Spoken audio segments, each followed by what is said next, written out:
Good morning, class 10th student.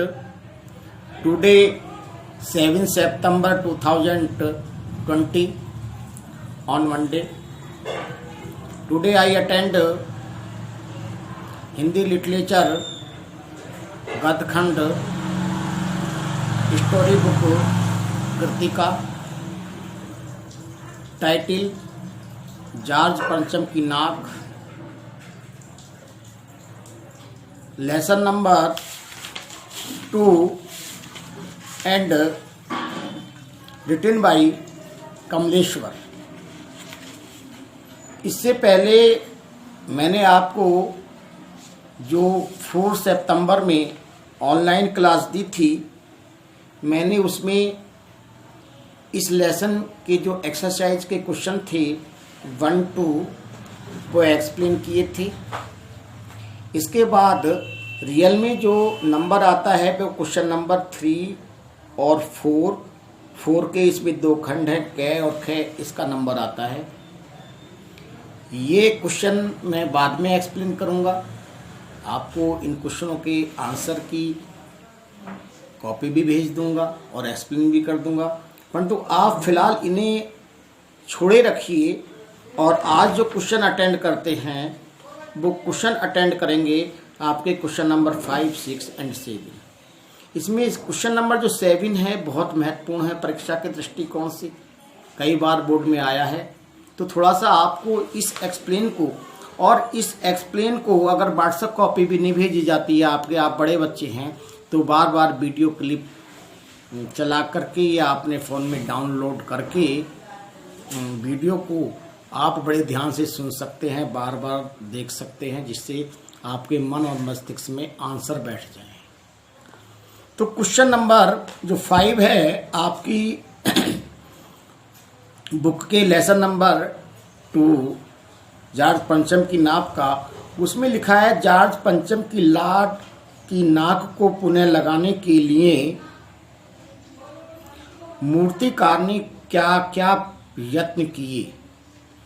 देखिए, मैंने इसकी आपको समरी बताई थी स्टार्टिंग के समय जब इस लेसन को स्टार्ट किया था।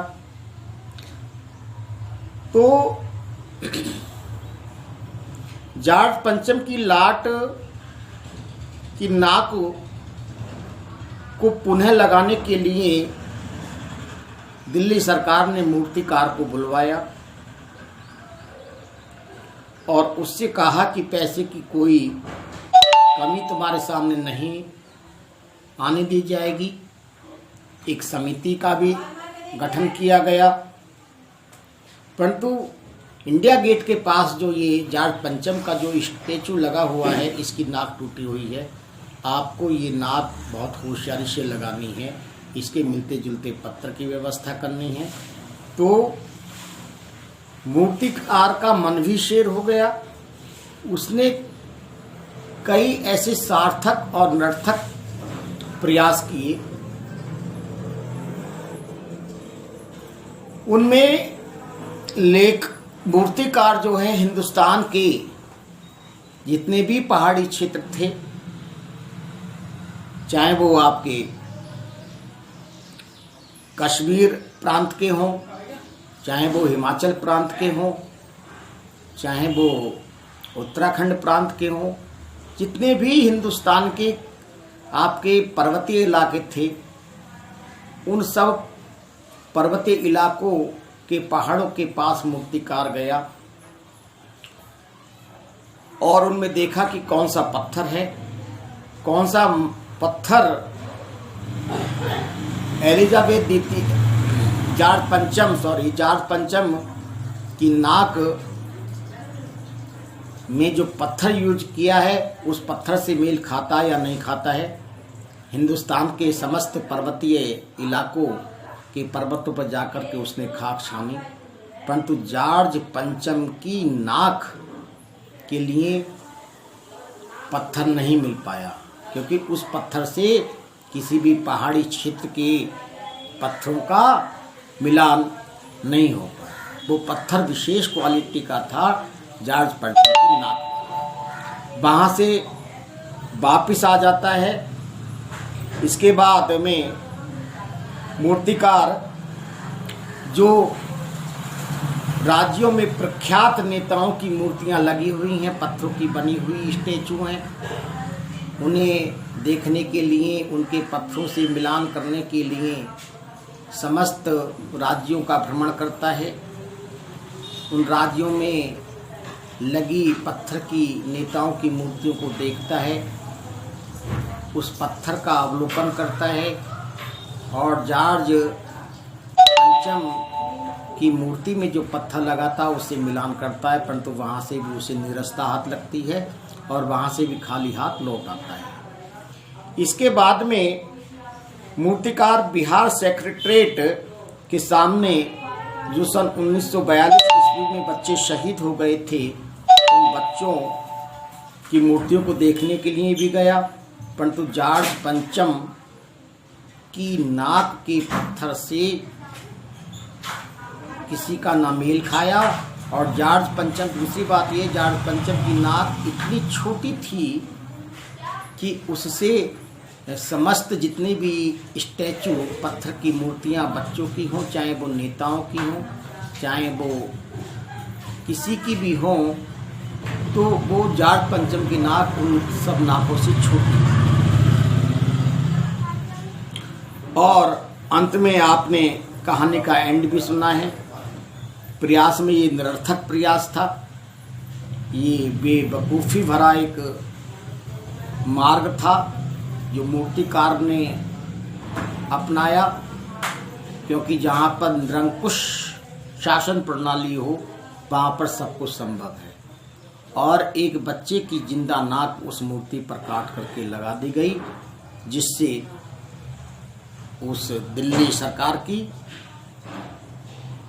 और मूर्तिकार की भी थू-थू हुई। इसके बाद क्वेश्चन नंबर 6 से आपका प्रस्तुत कहानी में जगह जगह कुछ ऐसे कथन आए हैं जो मौजूदा व्यवस्था पर करारी चोट करते हैं। उदाहरण के लिए, फाइलें सब कुछ हजम कर चुकी हैं, सब हुक्कामों ने एक दूसरे की तरफ ताका, पाठ में आए ऐसे अन्य कथन छांट करके लिखिए। तो इसका आंसर है, व्यवस्था पर करारी चोट करते हुए कुछ उदाहरण आपकी बुक में भी दिए गए हैं और बहुत सारे एग्जाम्पल्स हैं जो हमारी सरकारों की जो ढुलमुल नीति है, जो सरकार चलाने का उनका रवैया है, उस पर आघात करते हैं। हिंदुस्तान, पाकिस्तान और नेपाल के दौरे पर रानी कब क्या पहनेंगे? रानी के पहनने की उनके दर्जी को चिंता है। सरकारें हो चाहे राजा महाराजा रहे हो, इन्होंने, अधिकांश लोगों ने दिखावे में ज़्यादा विश्वास किया है, चमक धमक में ज़्यादा विश्वास किया है। इसलिए फोटोग्राफरों की फौज तैयार हो रही थी। ये भी एक व्यंग है, ये भी दिखावा है। आपकी बुक में फिर आया, शाही महल में रहने वाले व पलने वाले कुत्तों तक की भी तस्वीरें अखबारों में छापी गईं। देखिए, रानी एलिजाबेथ आ रही हैं, ठीक है, हम उन्हें सम्मान दें। सम्मान देने के बहुत और तरीके हो सकते हैं, परंतु चैप्टर ही आपका व्यंग्यात्मक है। व्यंग्यात्मक शैली में कमलेश्वर जी ने वर्णन किया है। करीब 400 पाउंड का खर्चा उस सूट पर आया है। ये भी अखबारों में सुर्खियां बनी, पहले इंग्लैंड के में और बाद के में आपके इंडिया के में। तो ये व्यंग्यात्मक स्टेटमेंट है जो एक दिखावटी व्यवस्था की दोधक है, जबकि इन चीजों से कोई विशेष तालमेल नहीं रहता। ये भी आपका आंसर फिनिश हुआ। इसी के साथ साथ जो महत्वपूर्ण क्वेश्चन है, जो परीक्षा में कई बार आया है, क्वेश्चन नंबर 7 है, नाक मान सम्मान व प्रतिष्ठा का दोधक है। दोधक मीन्स संकेत। यह बात पूरी व्यंग रचना में किस तरह उभर कर आई है? लिखिए। देखिए, पूरी व्यंग रचना में नाक के प्रश्न को ही पटल पर लेखक कमलेश्वर जी ने रखने का प्रयास किया है। जॉर्ज पंचम की जो मूर्ति, पत्थर की मूर्ति इंडिया गेट के पास में लगी हुई है, उसकी नाक बहुत लंबे समय से टूटी हुई थी, परंतु जिस समय भारत सरकार को, केंद्र सरकार को एलिजाबेथ द्वितीय के भारत आगमन का कार्यक्रम प्राप्त होता है, उस सरकार के कारिंदों में खलबली मच जाती है। इससे पहले जब वहाँ की साफ सफाई की जाती है तो उस जॉर्ज पंचम की जो स्टैचू है, जो मूर्ति है, उसकी टूटी नाक पर भी निगाह जाती है। इससे पहले किसी अधिकारी की निगाह ही नहीं गई। आप विचार कीजिए, एलिजाबेथ को हर प्रकार से खुश रखना, कहीं हमारी तौहीन ना हो जाए, भारत की केंद्र सरकार ने अपनी नाक का प्रश्न बना लिया, और चाहे उस नाक को कायम रखने के लिए हमें कितना भी घृणित कार्य करना पड़ जाए, भारत सरकार ने ऐसा मन बनाया, परंतु एलिजाबेथ द्वितीय के सामने हमारे राष्ट्र की या हम नेताओं की कहीं पर मान मर्यादा धूमिल। इस व्यंग रचना में आप देख लीजिए, मूर्तिकार हिंदुस्तान के समस्त पहाड़ी क्षेत्रों में जाता है, समस्त राज्यों में जो नेताओं की मूर्तियां लगी हुई हैं उनका अवलोकन करने के लिए जाता है। बिहार सेक्रेटरीट में जो सन 1942 में बच्चे शहीद हुए थे, उनके जो पत्थर की मूर्तियां लगी हुई हैं उनका अवलोकन करने के लिए जाता है। और जब हर जगह से नीरसता हाथ लगती है तो भारत सरकार के गोपनीय आदेश पर एक बच्चे की नाक काट करके वहां लगाने का निर्णय भी ले लिया जाता है। तो यह हमारी जो शासनिक और प्रशासनिक व्यवस्था है, तत्कालीन उस पर गहरी चोट करती है, आघात करती है। नाक मान सम्मान का प्रतीक तो है, परंतु उसके लिए हमें सकारात्मक मार्ग भी अपनाने होंगे। ऐसा नहीं है हम घृणित कार्य करने से अपनी नाक को, अपनी मान सम्मान को, अपनी मर्यादा को सुरक्षित कर पाएं। नहीं, सकारात्मक मार्गों पर चल करके यदि हमारी नाक, हमारा मान सम्मान बढ़ता है तो हमें बढ़ा लेना चाहिए।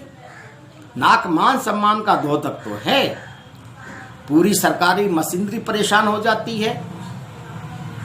कायदे में तो जिस समय वो स्टैचू की, जॉर्ज पंचम के स्टैचू की नाक टूटी हुई थी, उस समय सरकारी मशीनरी को,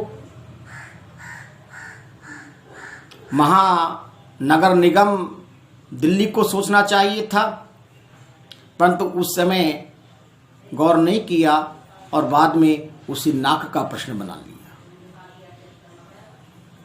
तो आज भी वैसा ही हो रहा है। अपनी नाक कायम करने के लिए, अपनी बात कायम करने के लिए, अपनी शाख कायम करने के लिए सरकारें आज भी इस प्रकार के उल जलूल काम कर बैठती हैं, जो गलत है। इस चैप्टर से हमारे बच्चों को शिक्षा भी मिलती है कि हमें ऐसी गलत चीज़ों से बचना चाहिए। उससे नाक और मान सम्मान बढ़ती नहीं है, बल्कि जब वो चीज़ें खुलती हैं तो उससे जो छवि है, जो बनी बनाई छवि थी, जितनी भी शेष छवि थी जो रह गई थी, वो भी नष्ट हो जाती है। इन्हीं शब्दों के साथ मैं अपनी वाणी को विराम देता हूँ। आशा करता हूँ कि क्वेश्चन समझ में आ गए होंगे। आपको इन्हें फेयर नोटबुक में नोट डाउन करना है। जय हिंद, जय भारत।